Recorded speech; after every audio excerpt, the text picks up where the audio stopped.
Welcome to Revolution Health. This is Dr. Jason Dean with a waning voice.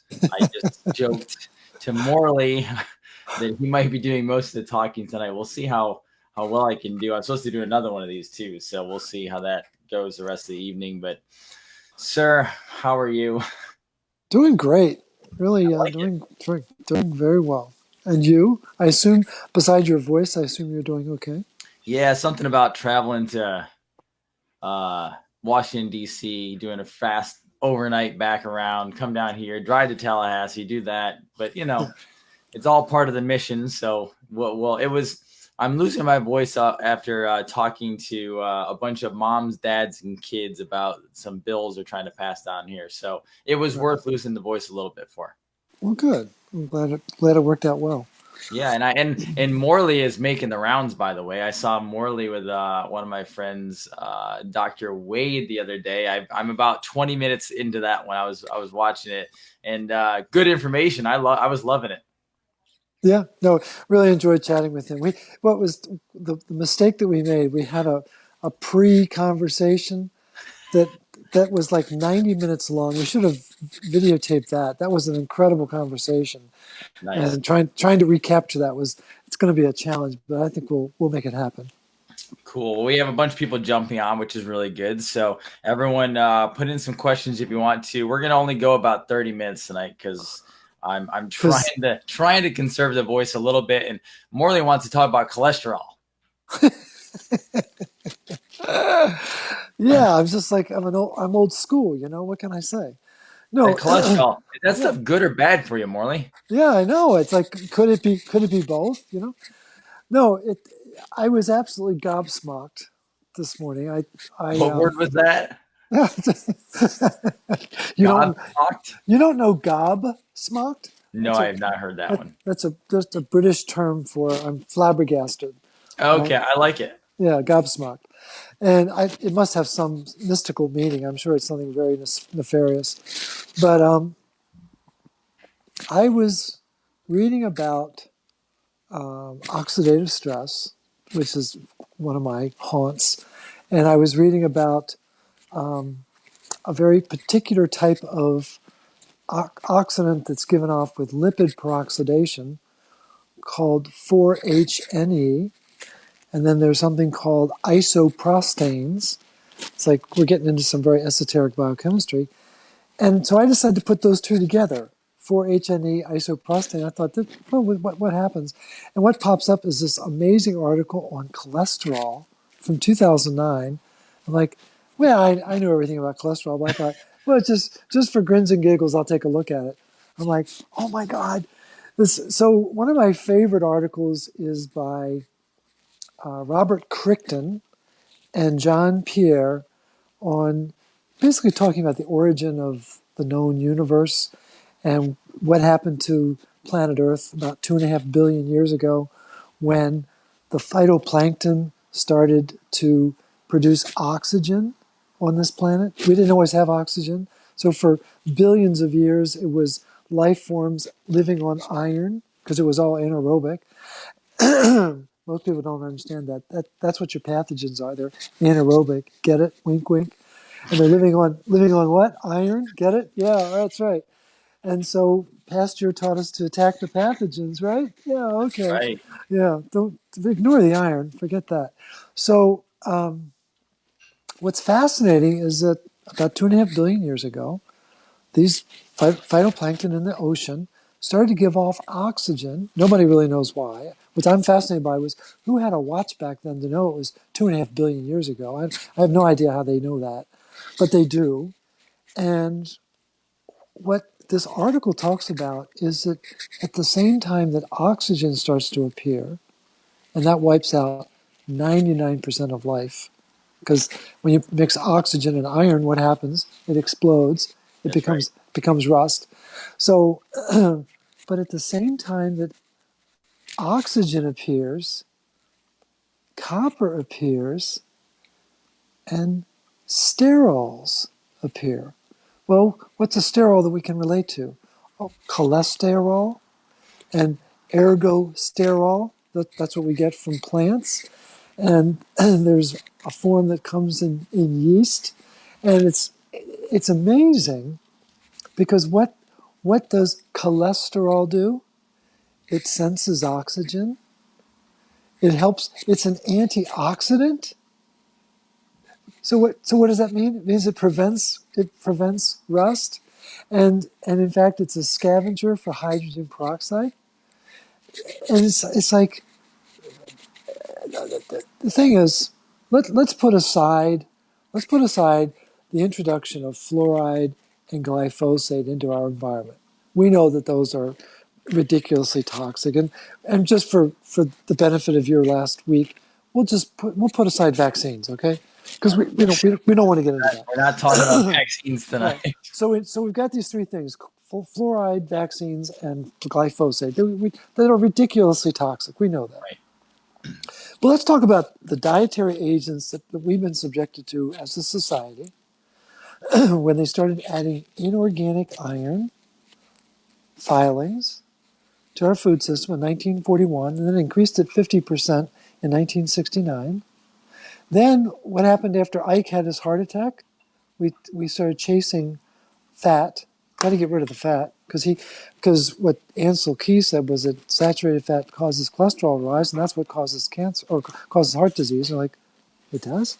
And so we chased that monster for 65 years until Ravsnikov and Diamond said, no, we're not going to talk about that anymore. And then we've got statins. And I call it a dietary supplement because so many people take them. And when you look at the impact of statins and what it does to stop cholesterol, you're like, oh, but that lowered heart disease, right? Yeah, it did. But what it did, which I didn't really understand, is when you lose cholesterol in the human body, it increases your exposure to oxygen. So your oxidative stress actually rises. Mm. And where's this cholesterol found? Well, 25% of it is found right here. So 25, cholesterol is protective then. very protective, and it's incredibly important for our brain. It's really incredibly important for the myelin sheath, which is the insulation around the nerves, to protect them from fritzing out with each other. And what is multiple sclerosis? Lack of myelin sheath. That's really what it is. It's the demyelination of the nerves. But what's important in the brain is got to be able to recycle that cholesterol, and that's what the astrocytes do with the help of this little mineral called copper. You've heard of it, right? And so it turns out that the copper, oxygen, and cholesterol have this incredible relationship in the body. So what did they do? You're familiar with Niccolo Machiavelli, right? Yep. From the 1500s. He's a very twisted guy, and he had what's called intellectual projection. Was one of the famous principles of his whole philosophy was blaming other people for your faults. It's fascinating, and that's exactly what's going on in Washington D.C. right now, where the Democrats sold uranium to the Russians, and then they blame Trump for being a Russian spy. It's like They're chasing I think it's hilarious. They're actually chasing the wrong person for 2 years because yeah, someone did collude Russia, but it wasn't him. no, it wasn't him at all. But that was all a Machiavellian hoax. An incredible projection that they've gotten away with. Well, it turns out that that's what rules medicine. It's all Machiavellian projection. And so what did they do? Instead of going after iron, which is the obvious bad guy, that was the culprit all along, they went after cholesterol. It was like, what? Wait a minute. That's when you read this article. The article that I sent you is by Galea, Galea, and Brown, from 2009. We'll put it in the show notes, I'm sure. Mm-hmm. It'll blow your mind when you read it slowly. And you're going to go, oh my God. So we added iron filings. We took fat out. Which what does that mean? It means we took retinol out. And then we've tried to eliminate cholesterol from the American diet. So I went over this morning to take a picture of the local supermarket and just to see if they had any butter. And it was like this sea of margarine, as you can imagine. Still, Yeah, still. yeah, but they did have Kerrygold. They did have some other, I was thrilled to see they did have some other butters, but it was like 80% of it was margarine. It's like, oh my God. Oh, I had a doctor the other day tell me that they were not aware of keto, not that and not that that's shocking, but they were actually, and they were an alternative health practitioner too, and they still were not aware that sugar was not good and that fat was good for you. And I honestly morally forget still. Right. I think that 90% or more of the country understands it, and I realize that it's still such a small percentage. Well, that triggers a thought real quick. So sugar, fat. So we've got these things called macrophages, right? Those are the Pac-Men that gobble up the bad guys and gobble up the red blood cells and gobble up fat cells. The reason why people are overweight is because the macrophages aren't working right, because they're iron toxic. And so macrophages, this is simplifying some really complicated stuff down to levels that you and I can both understand, and the bunches of people that are joining us. But you have sort of two forms of macrophages. You have a M1 form and an M2 form. M1 is classic. It's called the classic activation of macrophages, and that's an inflammatory response that runs on sugar, on glycolysis, and it depends on iron. It's very interesting. Then what's supposed to happen is that process is supposed to end, and the macrophage is supposed to flip over to M2, which is wound repair. Now, put on your thinking cap. What fuel source and what mineral do you think is essential to run M2 wound repair function? My guess, copper. And what's the fuel source? Uh, and without, on top of that, Yeah, you just mentioned it a minute ago. fat. Fat, exactly. And so if the macrophage can't burn fat, which requires beta oxidation enzymes, which require copper, it stays stuck in M1. And it's incredible. These macrophages are mind-blowingly important. And and again, what's important about this cholesterol thingy is that around every cell is a bilipid membrane. Correct. It's got to have cholesterol in there in order for it to have the right structure and have the right integrity and to have the right membrane I, potential. I preach that daily. Your cells are literally made up of cholesterol. Yeah, exactly. And then inside the cell is a bunch of little organelles. Well, they've got lipid membranes, and they've got to have the cholesterol there. So like there's cholesterol all over our body, and what do? We've eliminated it from the diet. And doctors get tweaked out if your cholesterol is 161. Like, what are you talking about? In Europe, like they don't even get exercise until it's over 350. And so the obsession that practitioners have with statins and lowering cholesterol, and what's really important is what it does is it is protective, just as you said. It it helps guard against oxidation. And there's cholesterol in our lungs. It's a surfactant that helps spread the benefit of the fats in our lung tissue. The role that it plays in red blood cells. If the red blood cell membrane doesn't have cholesterol, it doesn't work right, and the level of oxygen rises in the red blood cell, and you're thinking, well, that must be good, right? No, it's too much oxygen. It causes rust when there's too much oxygen with all that iron. So what you're saying is if we remove cholesterol from the body and we start putting in processed foods without cholesterol to take more out, and the body starts shutting down because it needs cholesterol, and then they need more medications and they make lots of money. Oh, your body became a commodity just like that.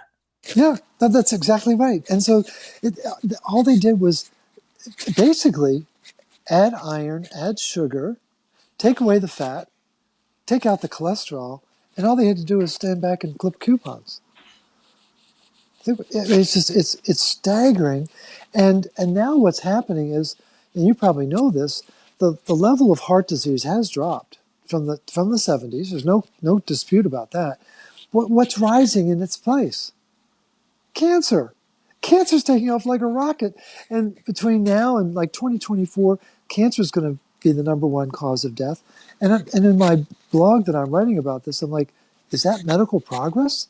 We've given up heart disease for cancer?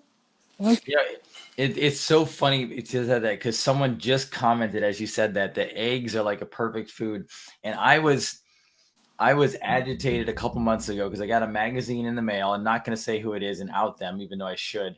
And it was from a holistic healing institute where the talk was that we must eat all raw foods and raw vegetables, and the eggs are bad. And this was from a well-known holistic healing institute saying how bad eggs are. And I was like, my mind was blown because this is a respected individual, and the article wasn't even good. yeah, and I'm sure it wasn't footnoted right. No, You know, the thing is, tragically, I see so many people now in their 30s and 40s that were born to mothers who were raised in a low-fat home, and they have no idea how important that fat was for their brain's development as a baby. And again, we're witnessing this erosion of the integrity of the species. It's happening within our lifetime. absolutely. And for a fact in the archives, Kristen Kershaw has said that she is responsible for you saying gobsmacked. I had to point that out. I had to point Okay, that out. okay, Kristen. All right. Now, what are your thoughts on triglycerides? Well, I never understood what this is what's kind of fun. Now I was inspired to study cholesterol a little bit more. Well, it turns out that you've got this chylomicron.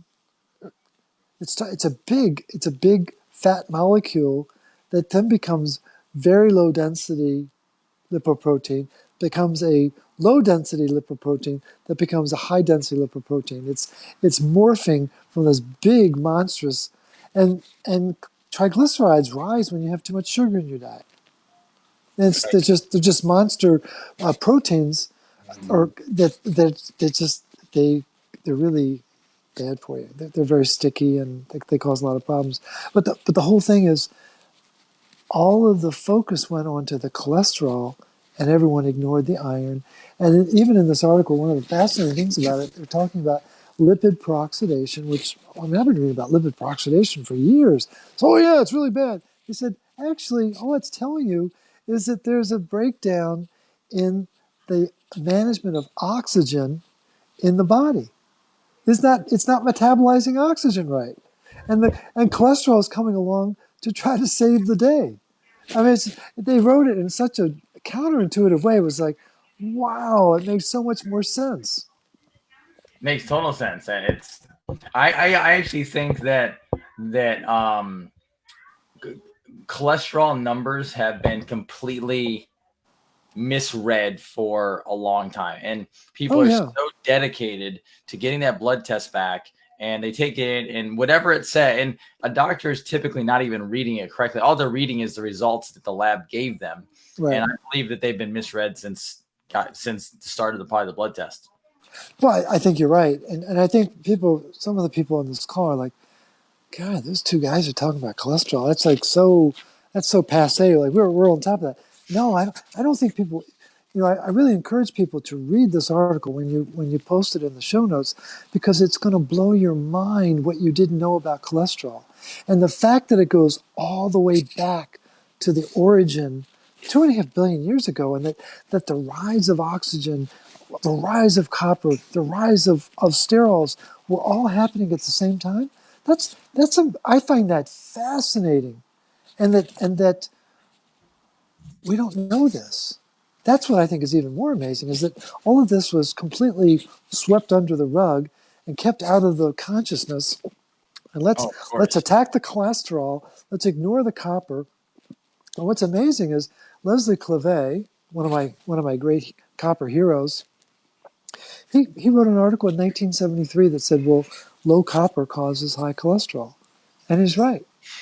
Because it low copper increases oxidative stress.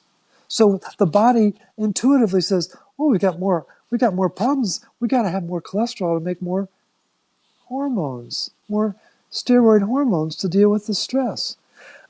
Some people may have known, they've heard of the Framingham Heart Study up in Massachusetts, Yep. the longest running health study in the country. And one of the, I think it was the third director of the program, because it's been running for like 50 years, but the third director said, what we discovered was that the older the participant, the more cholesterol they had, the healthier they were. It blew the whole cholesterol causes heart disease argument out of the water. And it's unfortunate that uh, several generations of people. It took 65 years to go from Eisenhower's heart attack to Raznikov and Diamond saying in 2016, no, we're not going to tolerate that argument anymore. And they had compelling evidence to back up their assertion. But for 65 years, we were lost in this insane battle about cholesterol and particle size and ratios, and it's like, no, it's an essential part of our biology. Let's just leave it there, right? It's insane that we got hijacked like that. I 100% agree.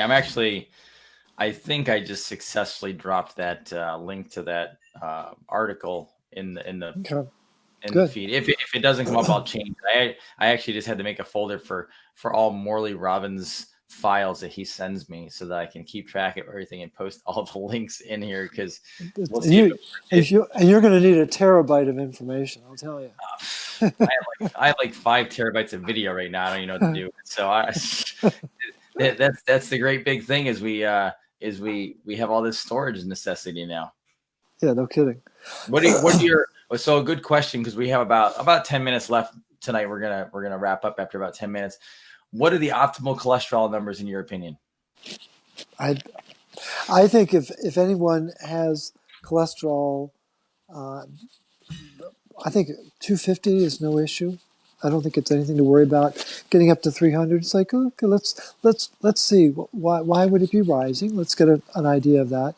I had one guy that I work with who always had high cholesterol, like in the 260s, 270 range, from the time he was 19 till he was 51. And Wow. so I said, hey, Mario, why don't you go donate a pint of blood? He goes, what? I said, yeah, he'd never done that in his lifetime. So he goes to donate a pint of blood, waits 2 months, does his annual physical, and his cholesterol is at 187 for the first time in his adult life. And he goes in for his physical. I said, so what did the doctor say? He said, he didn't bat an eye. I said, did you tell him what you did? He said, are you kidding? I wouldn't dare. And so now his cholesterol is normal because he goes and donates blood every quarter. He takes magnesium. He says, I haven't slept like this in years. This guy, it's like two things: magnesium and donating blood. Smart. Yeah, and he's got now he's got normal cholesterol. He never knew that was connected. That iron causes cholesterol to rise because it causes more stress. Oxidative stress is not good. Oxidative stress is what causes us to age. It's that straightforward. And the biggest source of oxidative stress, folks, it's iron, iron, iron, iron. Come on, I know it's a four-letter word, but iron. And thank you to Mary out there, who actually gave me the recommendation of elderberry syrup for my voice/cough. I appreciate that. Don't worry, I'm actually not sick. It's from traveling like crazy the last 4 days, and then speaking yesterday to a very big rally. So every once in a while, between doing all these videos and then speaking because I actually have a day job too. It's not this. After a lot of I didn't know that. Yeah. So after a while, my voice will kick on and off. It's just kind of, I consider it part of the sacrifice a little bit of doing this, and It's part of your cachet now. it It's is. really I'm developing the radio voice. yeah, it's really hip. So somebody asked, they actually said, I don't know, Anthony Williams. I don't know if you know that name. I don't know that name Oh off the yeah, top. the Uh, medium. Are you kidding? The what's that? medium. He's the medium. He's the medical medium. Claims that eggs feed viruses and pathogens and creates mucus. Any I idea? I vow that I'm going to write a book called Medical Maximum Medical maximum. as a sequel to his medical medium. Get it? And so I've become very um, unimpressed with his thinking, his logic. It's just no. Tell us your true opinion. Yeah, really. And he can punch me in the nose too, but his whole premise around pathogens and all the booga booga bugs, and he ignores minerals. He doesn't understand how they work. He doesn't understand the fundamental premise of how we generate energy in the human body. He doesn't understand enzymes, but other than that, he's a good guy, I suppose. So I'll you may know this because you're so infinitely smart in your knowledge base, but I'm going to throw this in there. I actually listen to a lot of podcasts, a lot of health podcasts. And Hmm. the other day I was listening, and this actually blew my mind a little bit, but I could see where it makes sense. I have to study a little bit more. But actually, if the gut is correct and you're getting the proper minerals, your gut will make vitamins. I would need to see that. That's fascinating. I Meaning think it's certain. they said all the vitamins, like, and I like, I had to kind of take a step back, and the person who said it, I'm researching more into it, and he actually works with liquid probiotics, but he's not an unethical guy. I can tell he's actually studying hard, and it's not about selling anything, and literally saying if the gut is correct and the minerals are right, your body actually makes its own vitamins. You don't have to take vitamins like vitamin A, B, C, all that stuff. That's fascinating. I mean, I think it's certainly possible. I think that I would imagine that the microbial diversity would have to be impeccable, Hmm. and a lot of conditions would have to be met. You know, our ancestors didn't have a GNC, right? They No. didn't. They didn't have iHerb. So again, they relied on food, Hmm. and that was always their source of nutrients. What I think is fascinating is I've never thought about the actual. I think the very word vitamin implies you can't make it, but maybe that's part of our training. Maybe that's just a falsehood that's never been challenged. I think that's very intriguing. And I that was a statement I kind of thought to myself was, at first it sounded very far fetched, but I will tell you, there's other basic stuff that I was thought was far fetched and blew my mind, Oh and I yeah, came to reality like, whoa, that like, there's a lot of things in life you think are everyday things that are just common knowledge, and one day you find out that it's the exact opposite of what you thought it was. So it's not as far fetched as people may think. Now, does it mean it's true? Not necessarily, but it's worth looking into. yeah. No, send me a link on that because I'd love to dig into that a little bit because it's very counterintuitive, which means there may be a thread of truth there, which is kind of exciting. Absolutely. Now, I'm going to ask this question because some people are answering questions on their own, which I think is beautiful. We have such wonderful followers that they're actually dropping knowledge in the feed, which is fantastic. So, give me a little background. Sorry, give me a little background on a day in the life of Morley Robbins' food intake. Oh my God, people always ask me that. I mean, I think we covered this months and months and months ago, but I figure I'd bring it up again since it's been a while. Okay. Well, the very first thing that goes in my tummy is bee pollen. I must have been a bumblebee in a former life or something. I love the taste of that first thing in the morning. Then the next thing that goes into my tummy is a grande pike coffee with tons of butter and heavy cream and just a splash of maple syrup because I need a little hint of sweetness. Then I come home. This is a typical breakfast. 2 eggs. Okay, 2 eggs, because I want to feed all my pathogens, you know. And but they're they are an incredibly deep orange, like the orange that you see on this Be Live, Yep. or the yeah. It's just they're incredibly rich with all the flavonoids and all the goodies. And we have a local farmer who makes our bacon. It's incredible, and we usually have 2 or 3 pieces of bacon. And then we have artisan bread. Dr. Liz's son was down a couple weeks ago, and he made us like 6 loaves of bread, which is like, oh my God, to die for. He's such a gifted baker and chef. But we have bread like that with smothered in butter, and then we'll typically have some kind of a fruit, a berry, whatever happens to be in season. Sometimes we'll have yogurt, sometimes not. And then we don't have a lunch. We usually have an early dinner, if you will, around 2 o'clock, sometimes 3 o'clock, and that's going to be some kind of a meat. It might be fish, it might be lamb, it might be pork, it might be beef. Today I had a grass-fed beef that was like wow, and crawfish sauce. It was incredible. Oh, nice. Potatoes and a big onion. It was what kind of onion was that? Just no, it was amazing. It was so succulent, and then a beautiful salad. And again, crackers and tons of butter. So again, and then we'll come home and we'll slather down a glass of ginger ale, and we're done. That's it. Yeah, So pretty good. yeah, I mean, we try to be really. We're fortunate that we have farmers near us who really care about what they grow.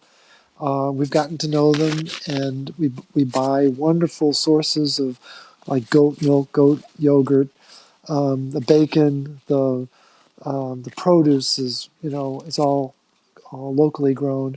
So we're really fortunate in that respect.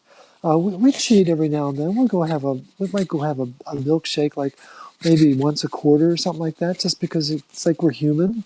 And I know, I know, but it's like I think every now and then you got to do that. You just have to have that. Yeah, I think we weren't we talking about this Sure. challenging your system? Yeah, I really thought you expressed it well the other day when you made that point. I was like, yeah, you need to do that, and if you can't handle that, then you got a problem, as you No, pointed out.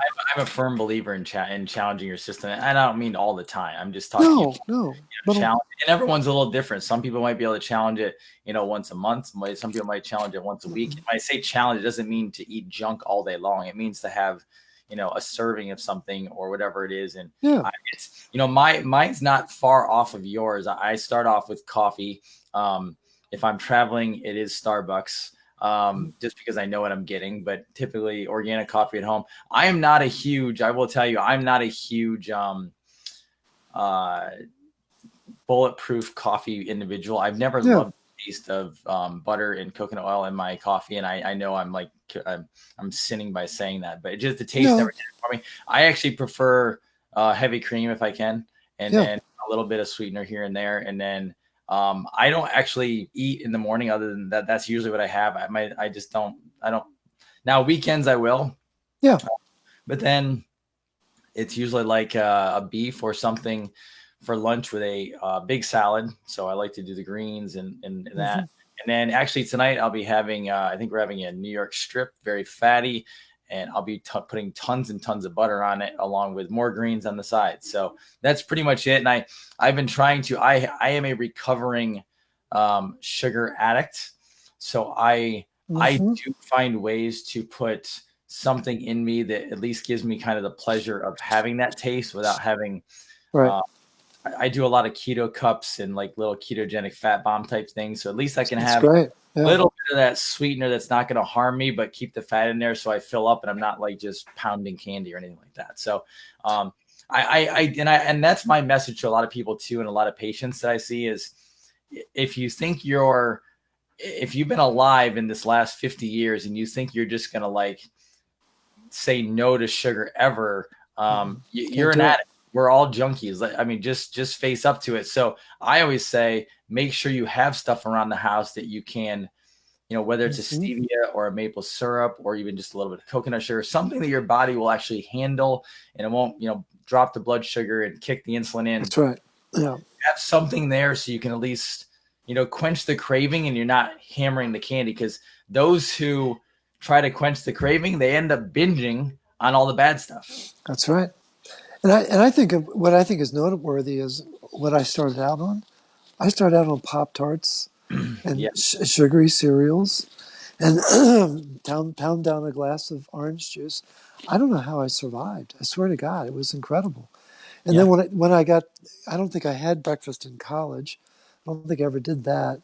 And then when I got to start working, I would have, my breakfast was a cup of coffee and a glazed donut.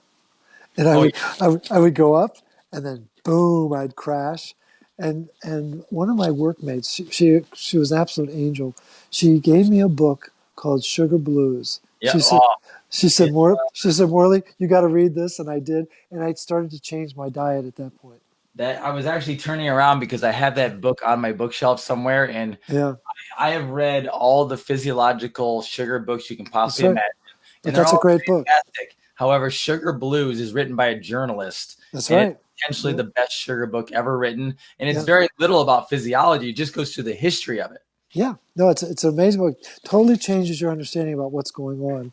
And so I think you're right. We are all sugarholics because of our food system. Right. And I think you're wise. You can't, it's really hard to go down to zero. I mean, that's a notable goal. I know a couple of people who've done that. It's incredible. My wife is zero. I still don't know how she does it. Yeah, no, we've got some friends who are totally zero. It's like, it's impressive, but it's like we need to have our little sweets, like the ginger ale, or to have the maple syrup and the coffee. Oh, absolutely. And the last one, I'll ask Morley if he does this, but before we head off, but do you guys eat shellfish? Well, I am married to an Italian from Miami who grew up on the beach. So shrimp, lobster, and fish are a staple in our house. Yeah, well, I grew up in Baltimore, so crab, of course, and mollusks. But down here, crawfish, shrimp. If you don't have those in your diet, oysters, obviously. So I'm not sure what that question is getting at, but yeah, those are just looking for sources of proteins that they can get and making sure they're not bad. There's been a lot of stuff out there on how bad shellfish and fish are in general because of heavy metals. A lot of that is not real science. Everything is bad. If you believe the mainstream media, everything, it's like, let's just eat cardboard boxes. Right. At some point, you need to bless the feud and just move on. And you have to be careful. Like I said, we're very mindful of the farmers that we interact with, and we've gotten to know quite a few. But at some point, you just have to kind of suspend the hysteria that's out there. It can't be that bad. I mean, it's certainly changed from what it was 200 years ago. There's no question about that. Yeah, no, absolutely. But do the best you can and just know that you're going to be fine. Yeah, absolutely. And somebody asked really quickly about wine. I actually stopped drinking wine, so not because I was having a problem with it. I would get headaches after a half a glass, and I can only attribute it to the glyphosate. There is a company out there. I've not used them yet, but there are people thinking about them. It's called Dry Farm Wines, where they actually ferment. Oh yeah, right. I've heard that. Out, and actually, the biggest keto and paleo people right now are raving about it. So I'm gonna actually try it because I am married to an Italian family, and wine is could be a staple. None of us drink it anymore because we didn't like the effects of it, but we're gonna try that one just because. Look, a glass of wine every once in a while is pretty good. Yeah, we actually gave up alcohol like 3 or 4 years ago, maybe 5, and we don't miss it. I thought at first it would be like next to impossible. It is when you really understand. It's a great stress reliever. I get that, but when you understand the demands it puts on the body to metabolize it, it's like it's not. And that's not why we did it. We just said, do we really need it? You just said no. You don't miss as much as thing. I mean, I went to college and I wasn't crazy, but I had some fun. But I think, between maybe 1 or 2 wines a year now, and there's no, even being around people, I have no desire. I think once you win that war of sugar and you're eating better, and then also your mindset too is the fact that you're not looking for a crutch, so much easier. Absolutely. And I think your mind is also clearer too. Absolutely. Yeah. Well, sir, thank you much for joining me tonight. I appreciate it. Oh, absolutely. I'm glad you pinged me, and glad this time worked out great. So it's fine. Absolutely. And everybody, I put the link in there for the article we talked about tonight. That I will double check to see if it works. If it doesn't, I will put in the better link for it. But let me know if you have any problems with it. And we're going to head out because I might have to do another one of these tonight, but I'm going to eat first. So, Well, Morley, enjoy your porterhouse. thank you. I appreciate it. Enjoy your evening. Thanks so much. Okay, take care. Everybody, we'll see you soon. Bye bye. Very good. Bye bye.